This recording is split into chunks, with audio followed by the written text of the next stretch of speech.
Lord's Institute of Engineering and Technology Hyderabad का Wahid Muslim minority autonomous engineering institute affiliated to Osmania university बेहतरीन placements के साथ। अस्सलाम वालेकुम नाज़रीन, आइए चलते हैं देश और दुनिया के खबरनामे पर।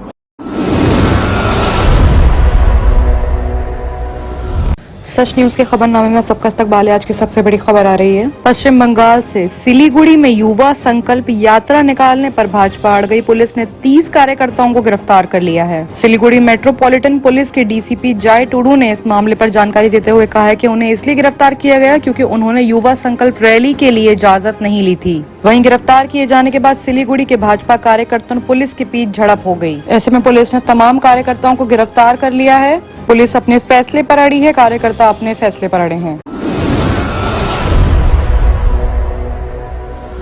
वहीं एक और बड़ी खबर आ रही है सोनिया गांधी की तरफ से। संविधान और मौलिक अधिकारों को जब कुचला जाए तो चुप रहना पाप है, ऐसा सोनिया गांधी कह रही हैं। कांग्रेस की अध्यक्ष सोनिया गांधी ने मौजूदा सरकार के शासन में जिनके पास ताकत है सिर्फ उनका ही भला हुआ है, ये कहकर अपनी स्टेटमेंट दी है। पिछली सरकारों की उपलब्धियों की भरपाई सरकार ने अपने खोखले नारों से करने की कोशिश की है। उन्होंने ये भी कहा कि देश के लोकतंत्र को फिर से सही स्थिति में लाने की जरूरत है। कांग्रेस के मुख्य प्रवक्ता रणदीप सुरजेवाला ने एक अंग्रेजी चैनल दैनिक में सोनिया गांधी के लेख का हवाला देते हुए कहा है कि जब हमारे संविधान निर्माताओं द्वारा गारंटी के तौर पर दिए गए लोगों के मौलिक अधिकारों को कुचला जा रहा है तब चुप रहना पाप है। उन्होंने कहा है कि ये लोग गांधी का चश्मा उधार ले सकते हैं मगर उनकी दृष्टि गोडसे की ही रहेगी। सोनिया ने यह भी कहा कि कोविड-19 और जलवायु परिवर्तन को चुनौतियों को लेकर हिंदुस्तान की दुनिया की प्रकृतियां निर्कार्य होगी। आखिर में सोनिया गांधी ने इल्जाम भी लगाया है कि मौजूदा दौर में पत्रकारों यानी जर्नलिस्ट को लिखने और टीवी चैनलों को सच दिखाने की आजादी नहीं है।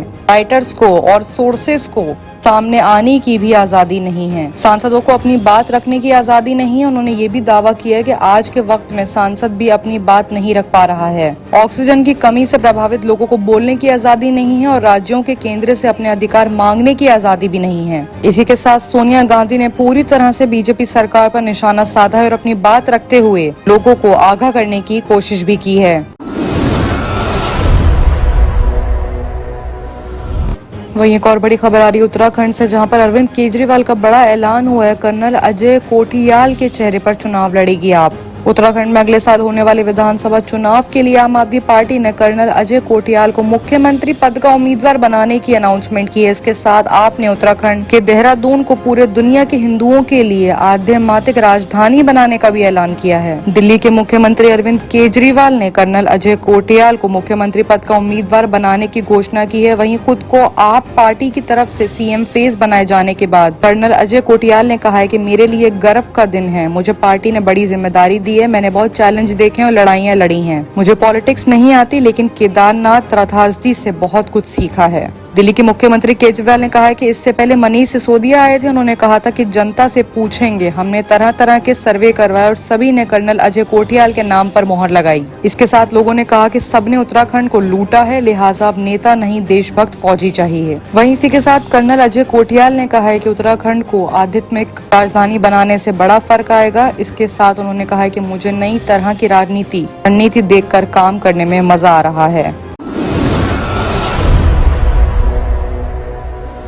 वहीं एक और बड़ी खबर दिल्ली से आ रही है। स्वतंत्रता दिवस यानी कि इंडिपेंडेंस डे पर बिना इजाजत बाइक रैली करना पड़ चुका है भारी। आम आदमी पार्टी को विधायक और कई लोगों पर केस दर्ज कर दिया गया है। इस दौरान उन पर कोविड नियमों का रूल्स को तोड़ने का भी इल्जाम लगा है। दिल्ली पुलिस ने इस मामले में कोंडली विधानसभा सीट से आप विधायक कुलदीप कुमार मोनू और कई लोगों के खिलाफ कल्याणपुरी थाने में मामला दर्ज कर लिया है। दिल्ली पुलिस के मुताबिक विधायक कुलदीप मोनू आम आदमी पार्टी से बिलोंग करते हैं। धीरेन्द्र गौतम और कोंडली विधानसभा क्षेत्र की पार्टी अनीता भट्ट 15 अगस्त को बाइक रैली का प्रदर्शन कर रहे थे। कल्याणपुरी इलाके में राष्ट्रीय ध्वज पकड़े करीब 25 लोग एक साथ खड़े थे। पुलिस ने कहा है कि इस दौरान कोविड-19 के नियमों को भी तोड़ा गया है, पूरी तरह से पालन नहीं हुआ है। दिल्ली पुलिस के मुताबिक कुलदीप मोनू और बाकी लोग इस तरह की रैली करने की इजाजत नहीं दी गई थी, फिर भी उन्होंने रैली निकाली, जिसके तहत उन पर केस दर्ज कर दिया गया है और जल्द ही कार्रवाई भी शुरू हो जाएगी।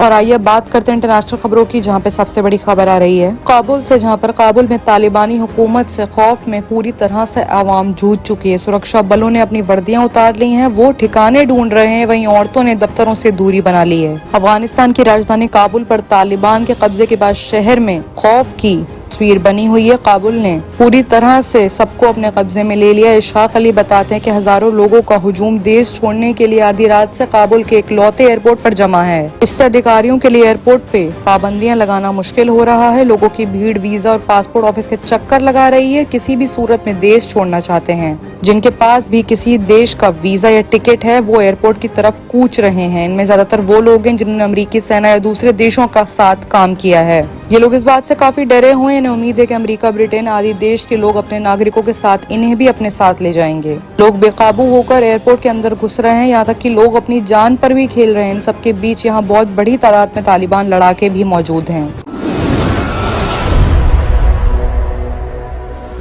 वही अगली बड़ी खबर आ रही है हिंदुस्तान से, जहां पर हिंदुस्तान ने भी बयान दिया है कि हमने अफगान लोगों का साथ नहीं छोड़ा, अफगानिस्तान के लिए काम करते रहेंगे। अफगानिस्तान में भारत के राजदूत उदेंद्र टंडन भारत लौट आए हैं। अफगानिस्तान की राजधानी काबुल से 17 जुलाई को वो गुजरात के जामनगर पहुंचे। यहाँ उन्होंने अफगानिस्तान के हालात और हिंदुस्तान के रोल को लेकर मीडिया से बात की। न्यूज एजेंसी से बात करते उन्होंने कहा कि ऐसा नहीं है कि हमने अफगानिस्तान के लोगों को छोड़ दिया है, उनके विकास और हमारे रिश्ते में हमें खूब ध्यान है। हम कोशिश करेंगे कि हम उनके साथ बातचीत और कामकाज जारी रखें, लेकिन ये किस रूप में जारी होगा ये अभी मुझे नहीं पता।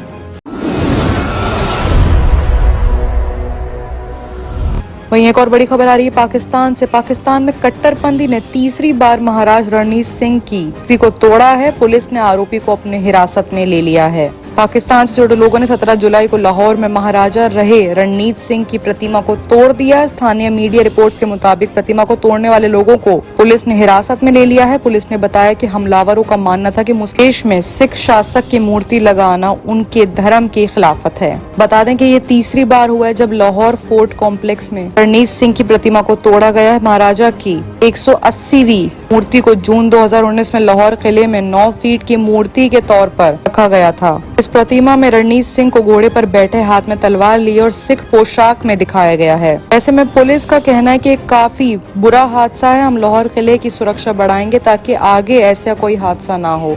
बाकी की तमाम खबरों के लिए देखते रहिए सच न्यूज। A1 टाउनशिप की एक और नई पेशकश। जहांगीर पीर दरगाह से 2 किलोमीटर पहले मल्टीनेशनल कंपनीज के करीब, जो कि बिल्कुल आबादी से लगा हुआ, बेंगलोर हाईवे से सिर्फ 5.5 किलोमीटर, बीटी रोड से लगा हुआ, तमाम डेवलपमेंट के साथ 5,50,000 में 100 गज का प्लॉट। A1 टाउनशिप में आपका ये छोटा सा इन्वेस्टमेंट आपका और आपके बच्चों का मुस्तकबिल बदल सकता है। आज ही तशरीफ लाएं और A1 टाउनशिप के इस प्रोजेक्ट से फायदा उठाएं। Office at pillar number 235 opposite fisheries department, Rajendra Nagar, Hyderabad.